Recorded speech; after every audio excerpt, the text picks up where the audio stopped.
Hello guys, welcome to trio. চলে এসেছি আবার একটা নতুন ব্লগ নিয়ে। তো এখানে এটা পার্ট 5, আমি কন্টিনিউ করছি ডে 5 দিয়ে। তা আমরা চলে গেছিলাম, যেদিন আমরা গোকর্ণা থেকে ফিরলাম সেদিন আমরা চলে গেলাম আহ, কোথায় বলো তো? আমরা অ্যাকচুয়ালি এটা পার্ট 5 না, মানে সরি, ডে 5 না, এটা কিন্তু ডে 6। তো আমরা চলে গেছিলাম ঠাকুর দেখতে। অ্যাকচুয়ালি ভাই প্রচণ্ড জোরজার করলো যে তোরা বলিস ব্যাঙ্গালোরে নাকি ঠাকুর নেই, কে বলেছে, চল দেখিয়ে নিয়ে আসি। করে আমরা গেছিলাম ঠাকুর দেখতে। তো ওখানে মেট্রোতে করেই আমরা গেছিলাম। তো তার আগে মানে অপোজিট ফুটে মেট্রো এসে যে সেটা তোমাদের সামনে আমি তুলে ধরলাম। যদিও মেট্রোটা সেরকম দেখানোর কিছু নেই, তবে ওখানকার মেট্রো আর আমাদের কলকাতার মেট্রোর মধ্যে ডিফারেন্স আছে কিছু। তো যাই হোক, বিশেষ করে এদের ব্যাঙ্গালোরের এখানে আমার একটা যেটা অসুবিধা হচ্ছিল, কিছু কিছু নাম তো জানি মনে হচ্ছে পড়েই ওঠা যাচ্ছে না, এত বড় বড় নাম। আচ্ছা বলো তো বন্ধুরা, ওরা বাচ্চাদেরকে কি করে অত বড় বড় নামগুলো লেখায়? যাই হোক, সেটা ওদের ব্যাপার, ওরা বুঝে নেবে। এবার আমাদের ট্রেন এসে গেছে, আমরাও এবার উঠতে যাচ্ছি। এবার আমরা ট্রেনেও উঠে যাচ্ছি। তো পরের স্টেশনে আমরা যেটা যাচ্ছি, এই দেখো, দেখেছো তো নামটা কিন্তু আমি আবার গুলিয়ে ফেলেছি। তো নামটা আমি তোমাদের সামনে দেখো তুলে ধরছি না, আমি তোমাদেরকে এবার লিখেই দিচ্ছি, ঠিক আছে? কেননা আনা তো তোমরাও বুঝতে পারবে না। তো তোমরা যখন পুজোর সময় এখানে আসবে, তোমরা তখন এখানে এসে তোমরাও এইরকমভাবে পুজো দেখতে পাবে। আর সব থেকে আমার ভালো লাগলো যেটা, পোস্টারে আবিরের ছবি, মানে আমাদের যে অ্যাক্টর আবির, ওনার ছবি আমার খুব ভালো লাগলো। আর তারপরে ওই দেখেই আমরা এগিয়ে গেলাম, আবিরের আপ্যায়ন দেখেই আমরা এগিয়ে গেলাম। তো চলো সেই জায়গাটাও তোমাদেরকে তুলে ধরি। এত ভালো লাগলো, মানে কিছু বলার নেই। ভীষণ মানে এই জায়গাটায় ঢুকে নিয়ে ঠিক মনে হচ্ছে জানি কলকাতার পুজোর ভাইবটা খানিকটা ফিরে পেলাম। তো ওখান থেকে মানে ওদের ওখানে অ্যাকচুয়ালি এটা একটা বিশাল বড় একটা কমপ্লেক্স, ওদের সেখানে আর কি পুজোটা হয়। আমাদের কলকাতার মতন পুজো না হলেও দেখো বিদেশে আমাদের এই কালচারটাকে তুলে ধরা, এটাও তো অনেক, তাই না বলো?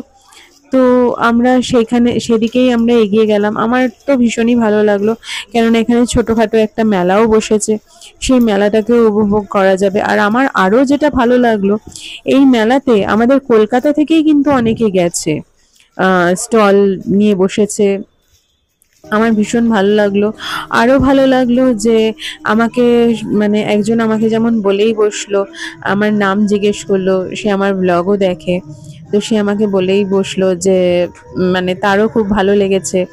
তো তার ফটোটা আমার মানে নেওয়া হয়নি। অ্যাকচুয়ালি আমার ভীষণ মানে ফোনের মেমোরি ভীষণ ল্যাক করছিল, আর ফোন হ্যাং হয়ে যাচ্ছিল। তো তখন আমি হাজব্যান্ডকে সামনেও পাইনি যে বলবো যে হ্যাঁ একটা ফটো তুলে দাও। তো ভেরি সরি, কিছু মনে করো না বন্ধু।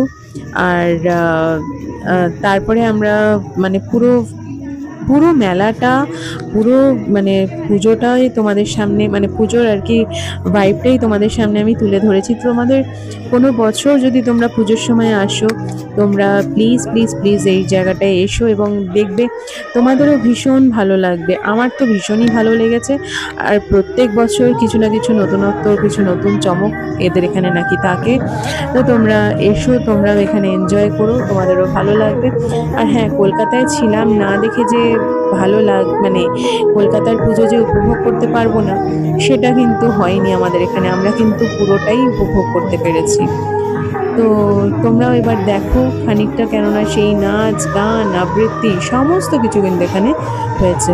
আর খুব সফিস্টিকেটেড একটা মানে লুক রয়েছে, আমার তো ভীষণই ভালো লেগেছে। তো চলো তোমরা দেখতে থাকো।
এই পুজোটা দেখে আমাদের খুবই ভালো লেগেছিল, তো পরের পুজোটা দেখতে আমরা চলে গেলাম।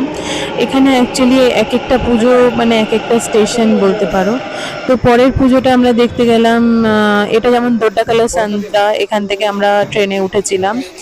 তো ট্রেনটা মোটামুটি প্রায় ফাঁকাই ছিল, এবং ওখান থেকে আমরা চলে গেলাম কোনানকুন্টে ক্রস। তো সেখানে ছিল ফোরাম, আমরা অ্যাকচুয়ালি ফোরামেই বেরিয়েছিলাম। তো তারপরে মাঝখানে আর কি ইয়েটাও পড়ে গেল, ঠাকুর দর্শনটাও হয়ে গেল।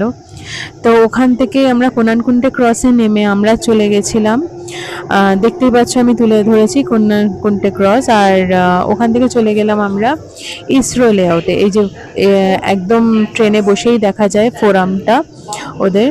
তো যাই হোক, এটা একটা বিশাল বড় শপিং মল, আর আমরা ওখান থেকে চলে গেছিলাম ইসরো লেআউটের ঠাকুর দেখতে। তো তোমরা দেখো, আমরা ইসরো লেআউটের মানে ভিডিওটাও আমি তোমাদের সামনে তুলে ধরেছি। তো সেখানে গিয়ে আমরা সেখানেরও ঠাকুর দর্শন করলাম। তবে আমি বলবো ইসরো লেআউটের থেকে আমি প্রথম যেটা দেখেছি দোড্ডাকালা সান্দ্রায় যে ঠাকুর দেখেছি, আমার সেই ঠাকুরই বেশি ভালো লেগেছে। তবে দেখো, ঠাকুর তো কোথাও কিছু আলাদা নয়, অ্যাকচুয়ালি জমজমাট যেখানে থাকবে সেখানেই মানুষের বেশি ভালো লাগবে, তাই না? এখানে এটা কিন্তু সবার ক্ষেত্রেই এক। তো যাই হোক, এখানেও আমরা সেভাবেই ঠাকুর দর্শন করে আমরা চলে গেছিলাম কিন্তু মলের ভেতরে, দ্যাট ইজ ফোরামে। এটা একটু জাস্ট মানে 5 to 10 মিনিটস ওয়াকিং ডিস্টেন্স ওই কোনানকুন্টে ক্রস থেকে। আমরা ওখানে চলে গেছিলাম ঠাকুর দেখতে। ঠাকুর দেখে আমরা ওখান থেকে তারপরে আমরা মলে গেলাম। মলে গিয়ে টুকটাক একটু শপিং করে তারপরে আমরা কিন্তু ব্যাক টু আওয়ার প্যাভিলিয়ন। এবং তারপরের ভিডিওতে আবার চোখ রাখো, সেখানে এটা আমরা ফোরামের ভেতরে ঢুকে যাচ্ছি। তো তোমরা চোখ রাখো আমার পরের ভিডিওতে, তোমরা আরও অনেক কিছুই দেখতে পাবে। পরপর আমরা কোথায় গেছি, কি করেছি, তো সমস্তটাই তোমাদের সামনে তুলে ধরেছি। কেননা আমি কোথায় কি এনজয় করেছি আমার বন্ধুরা জানবে না, বা আমি আমার বন্ধুদের দেখাবো না, সেটা তো হয় না। তো আমি তো আমার বন্ধুদের সাথে সবই শেয়ার করি। এটা অ্যাকচুয়ালি ফোরাম, কিন্তু ভেতরে যে মলটা রয়েছে ওই মলটার নাম লুলু মল। তো সেই লুলু মলে আমরা গেছিলাম, আমার মাকে নিয়ে, ছেলে নেবে আসছে। তো মা অ্যাকচুয়ালি অ্যাভয়েড করে এসকালেটর, হ্যাঁ, তো সেই জন্য মা সিঁড়িটাই ব্যবহার করে। আর আমরা এখান থেকে পুরোপুরি ঢুকে গেলাম মলের ভেতরে। এবার তারপরে ছোটোখাটো একটু শপিং করে তারপরে কিন্তু আমরা বাড়িতে চলে এসেছিলাম। তো তোমরা চোখ রাখো আমার ব্লগের দিকে, ট্রায়োতে।